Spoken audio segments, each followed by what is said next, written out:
తీసుకుని వస్తే పాపం పోలీసులు కూడా చాలా కష్టపడుతూ ఉంటారు. ఈ లా అండ్ ఆర్డర్ సమాలించుకోవడానికి ఇబ్బందులు రాలేకుండా చేసేదానికి వాళ్ళ ప్రయత్నం కూడా చాలా అభినందించిన విషయం. కాబట్టి ముస్లింలు ఇప్పుడు ఈరోజు ముస్లిం సమైక్య వేదిక ద్వారా నేను ఒకటే విన్నపం చేస్తున్నాను. ముస్లింలు తరతరాల నుంచి ఈ భారతదేశం కోసం ఎంతో కృషి చేయడం జరిగింది, ఎన్నో ప్రాణత్యాగాలు చేయడం జరిగింది. కానీ ముస్లింలకి ఇబ్బందులు పెట్టేదానికి 11 సంవత్సరాల నుంచి బీజేపీ వచ్చినప్పటి నుంచి కూడా మనకు ఇబ్బందులు పాలు చేసేదానికి, మనకు రోడ్డు పాలు చేసేదానికి మాత్రము కంకణం కట్టుకొని ఈ వ్యవస్థని రూపొందించుకుంటున్నా ఉంది. కాబట్టి ముస్లింలు ఎందుకు ఈ భారతీయులు కాలేరు? ముస్లింలు ఎప్పుడు కూడా భారతీయులు. ఎందుకంటే ముస్లింలు భారతదేశ స్వతంత్రం కోసం ఎంతోమంది ప్రాణత్యాగాలు చేసి చరిత్ర సృష్టించారు. ఈరోజు ఇండియా గేట్ పైన కూడా అత్యధికంగా ముస్లింలే దానికి పేర్లు రాయబడి ఉన్నాయి. కారణం ఏమంటే ప్రాణత్యాగాలు చేసిన చరిత్ర కలిగిన ఈ భారతదేశంలో ఈ ముస్లింలకు అనగదొక్కాలనే ప్రయత్నంతో అణువణువున అనగదొక్కే ప్రయత్నంలో ఈ బిల్లులు తీసుకుని వచ్చి ముస్లింలకు ఇబ్బందులు పాలు చేసేదానికి కృషి చేయడం జరుగుతూ ఉంది. కానీ మా ప్రాబ్లం ఏమంటే మనం ఓట్లు వేసిన గెలిపించిన మా పాలకులు వాళ్ళకి మద్దతు ఇవ్వడం చాలా బాధాకరమైన విషయం. ఒక ఎన్ఆర్సీ కానీ, ఒక త్రిపుల్ తలాక్ కానీ, ఒక వేరే ఏ బిల్లులు కూడా అత్యధికంగా మనం పాలన చేసే, మనం ఓట్లు వేసిన గెలిపించిన వాళ్ళకి మద్దతు ఇవ్వడం చాలా బాధాకరమైన విషయం ఇది.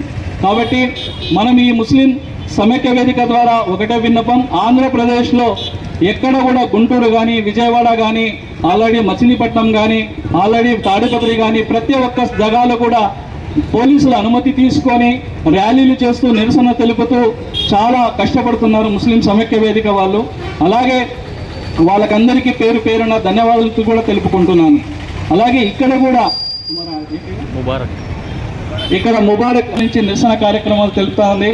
ముబారక్ గారికి నేను ప్రత్యేక ధన్యవాదాలు కూడా తెలుపుకుంటున్నాను. ఎందుకంటే మదనపల్లిలో ఫస్ట్ ఈ నిరసన కార్యక్రమమే మొదటిదిగా స్టార్ట్ చేయడం జరిగింది. కానీ త్వరలో కూడా మన పోలీస్ డిపార్ట్మెంట్ నుంచి అనుమతి తీసుకొని ఖచ్చితంగా మేము రూల్స్ ఆఫ్ రెగ్యులేషన్ పాటిస్తూ శాంతియుతంగా నిరసన ర్యాలీలు కూడా తెలిపేదానికి కూడా కృషి చేయడం జరుగుతూ ఉంది. ఇన్షాల్లా పోలీసులు కూడా మా విజ్ఞప్తిని అనుసరించి ఖచ్చితంగా మాకు అనుమతి లభిస్తుందని చెప్పేసి మాత్రం మేము కోరుకుంటున్నాము. ఎందుకంటే ఇది మా జీవన సమస్య. మా వక్ఫ్ బోర్డుల భూములకి చాలా రోజుల నుంచి మా వక్ఫులకు, మా రాబోయే తరం కోసం, మా పిల్లల భవిష్యత్తు కోసం, మా దేవుని పేరుతో వక్ఫ్ చేసిన భూములు, ఆ భూములు కూడా కాజేసే ప్రయత్నం చేస్తున్న ఈ బిల్లుకి వ్యతిరేకంగా ప్రతి ఒక్క ముస్లిం కూడా తోడు రావాలని, ప్రతి ఒక్కరూ భారతీయులుగా కుల మతాలకు అతీతంగా, పార్టీలకు అతీతంగా ఈ పార్టీలు ఈ వైద్య అంతా పక్కన పెట్టి ఖచ్చితంగా మనమంతా ఐకమత్యంతో ముస్లింలు కానీ, హిందువులు కానీ, క్రిస్టియన్లు కానీ ఈ అందరూ ఐక్యతతో కలిసి ఇలాంటి బిల్లులను వ్యతిరేకించాల్సిన అవసరం ఎంతైనా ఉన్నదని చెప్పేసి తెలియజేసుకుంటున్నాను. మనం ఎప్పుడు టీల దగ్గర, అంగిళ్ళ దగ్గర ఉండిపోతే కనీసం సమస్యలు ఇంకా రాబోయే తరంలో, ఇంకా భవిష్యత్తులో ఇంకా వస్తాయి. కాబట్టి మనము మొదటికే ఇప్పుడు వచ్చిన బిల్లులకి వ్యతిరేకించి ప్రతి ఒక్కరు కూడా భారతీయులుగా మనము కృషి చేయాల్సిన అవసరం ఎంతైనా ఉందని చెప్పి తెలియజేసుకుంటూ ప్రతి ఒక్కరికి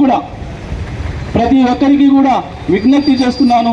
ఇలాంటి సమయంలో ఇలాంటి దేశ సమగ్రతకు, దేశ శ్రేయస్సు కోసం, సమాజం శ్రేయస్సు కోసం ముస్లిం ఐక్య వేదిక కృషి చేస్తుంది. కాబట్టి భారతీయులుగా మనందరి బాధ్యత ఇది. వక్ఫ్ బోర్డుకి సవరణకి వ్యతిరేకంగా ప్రతి ఒక్కరూ గలం విప్పాల్సిన అవసరం ఎంతైనా ఉంది.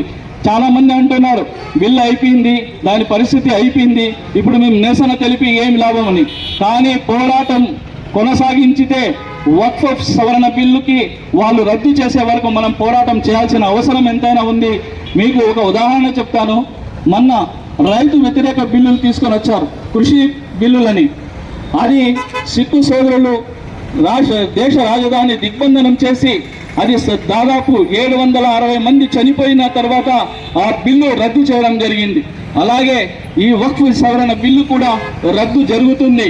కాబట్టి ప్రతి ఒక్కరు కూడా ముస్లింలు, హిందువులు, క్రిస్టియన్లు, భారతీయులు ప్రతి ఒక్కరు కూడా మన వక్ఫ్ సవరణ బిల్లుకి వ్యతిరేకంగా గలం ఒక్కటిగా ఐక్యతతో కలిసి మనం పోరాటం చేయాల్సిన అవసరం ఎంతైనా ఉంది. పోలీసు వాళ్ళకి ప్రత్యేకంగా నేను ధన్యవాదాలు తెలుపుకుంటాను. ఎందుకంటే ప్రతి ఎండలో